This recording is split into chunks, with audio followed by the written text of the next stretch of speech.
Jangan lupa like, komen, dan share YouTube TVRI Bengkulu dan nyalakan loncengnya ya.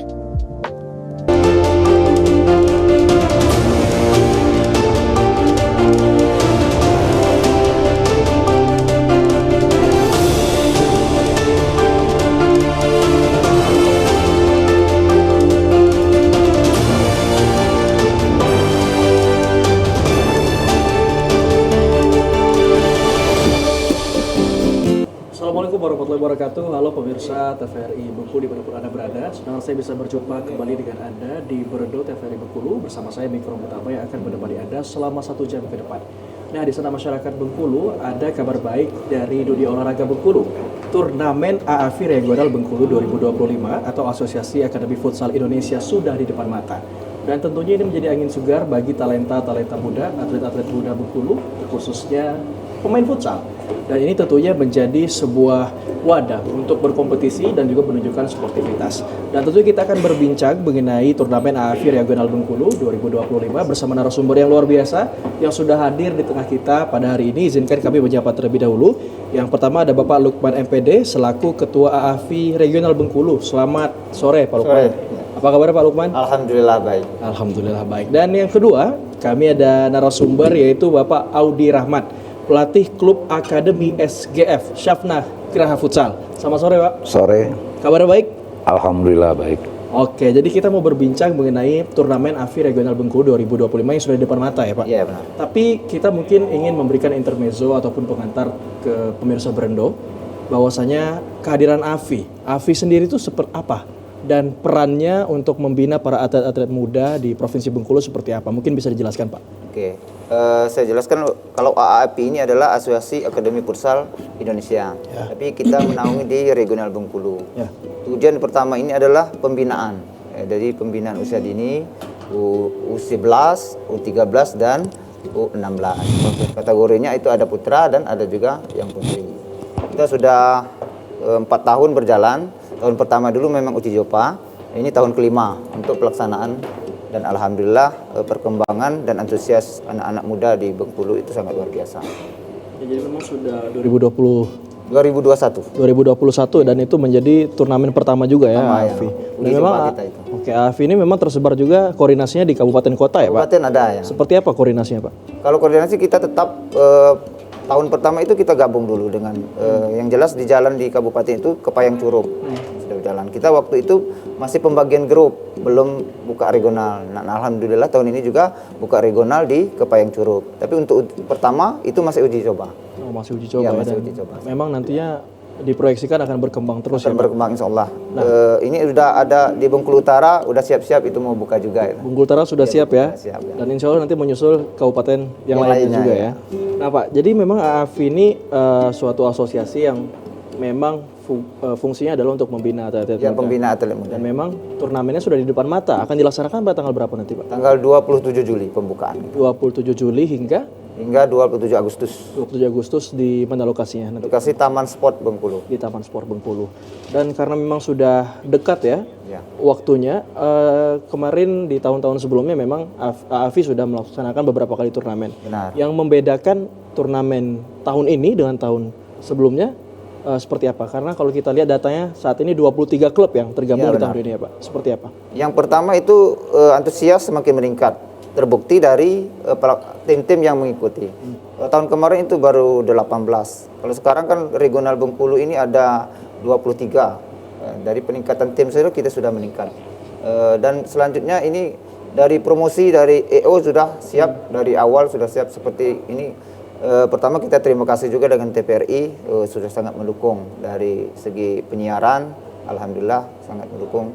Kalau tahun-tahun sebelumnya belum ada yang mendukung. Ya. Dan itu untuk EO persiapan dari 2 bulan sebelumnya itu sudah siap. Dan support dari pemerintah Kota Bengkulu itu ada piala dari wali kota untuk tahun ini. Jadi memang ada support dari pemerintah terkait reward ya? Ya, reward. Terkait piala. Nah, saya mau berlanjut ke Pak Audi. Jadi Pak Audi ini yang memang bisa dibilang berhadapan langsung dengan anak-anak yang melatih gitu ya. Kalau melihat antusiasme anak-anak muda dan Akademi Futsal dalam menyambut turnamen ini seperti apa tahun ini Pak?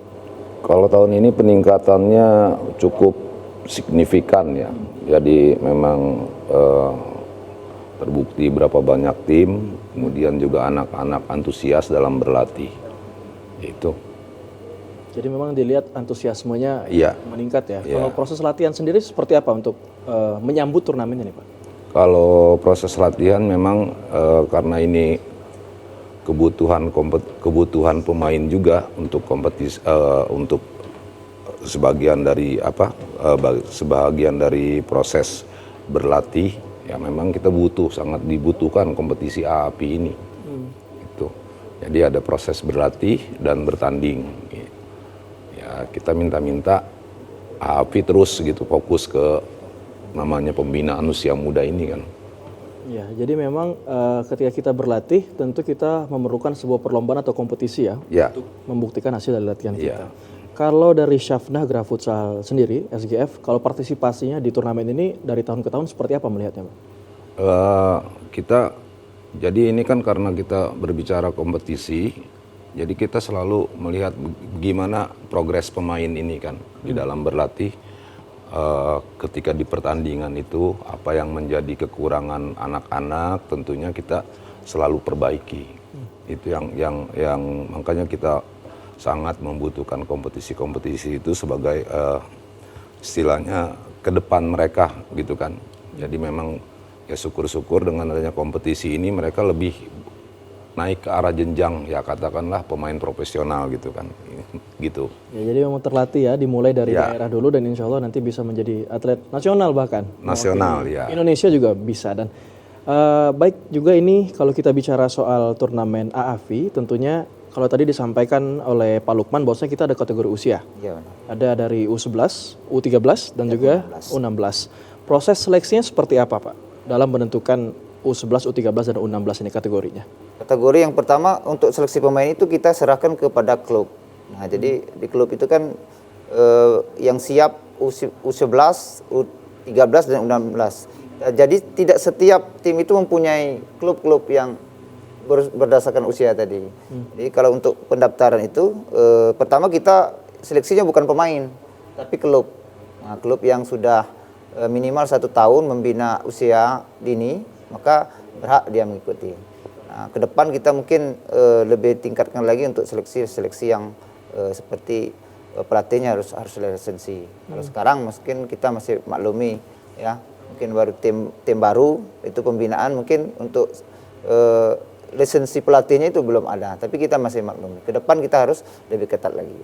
Oke, ini menarik kalau kita bicara ternyata memang dibebankan kepada klub. Kalau dari SGF sendiri seperti apa menentukan untuk pemain-pemain terbaiknya dikirimkan ke kategori U11, U13 hingga U16? Seperti apa prosesnya?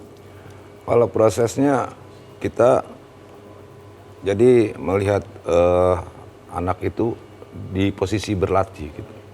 Ketika berlatih, bagaimana dia di dalam bertanding. Motivasinya. Nah, istilahnya dia keinginan dia untuk ya katakanlah berolahraga itu bagaimana kan, atau untuk menjadi seorang pemain. Ya, kita kan sebagai klub ya ingin katakanlah mendidik, menjadikan seorang pemain itu bagaimana dia bersikap dan bagaimana dia menerjemahkan proses latihan yang berminggu-minggu ini di pertandingan atau di kompetisi. Karena tujuan futsal itu kan menang. Betul. Ya tujuan futsal itu menang. Ada pemain 5 lawan 5 kan. Nah, kita sebagai pelatih hanya membantu itu untuk memenangkan pertandingan. Ya terkadang kita kembali juga ke persiapan. Terkadang kita situasinya nggak bisa ditebak juga. Kita udah bersiap, nggak taunya kita mungkin hasilnya nggak maksimal. Ya. Yang pasti individu pemainnya itu ya termasuk bagaimana di dalam latihan kan kita ada teknik, ada taktik. Nah, ini sudah tersampaikan apa belum pesan kita? Informasi kita ke mereka udah tersampaikan nggak di pertandingan? Kalau memang istilahnya mungkin kalau kita mau bicara dari sisi juara, ya mereka yang juara. Kita hanya pelatih hanya berperan sebagai hanya mengantarkan, begitu. Ya, jadi tentunya memang kemenangan itu memang bisa kita dapatkan dengan latihan Ya. dan juga dengan dibina oleh pelatih-pelatih Ya, siap. terbaik. Dan tentunya kami juga ini menjadi penasaran bagaimana sih SGF melakukan pelatihan, teknisnya seperti apa, porsi latihannya seperti apa, waktunya seperti apa yang diberikan kepada peserta didiknya. Tapi nanti kita akan bahas setelah jeda pariwara berikut ini. Pemirsa TVRI Bengkulu dimanapun Anda berada, jangan kemana-mana, tetap bersama kami hanya di Berendo.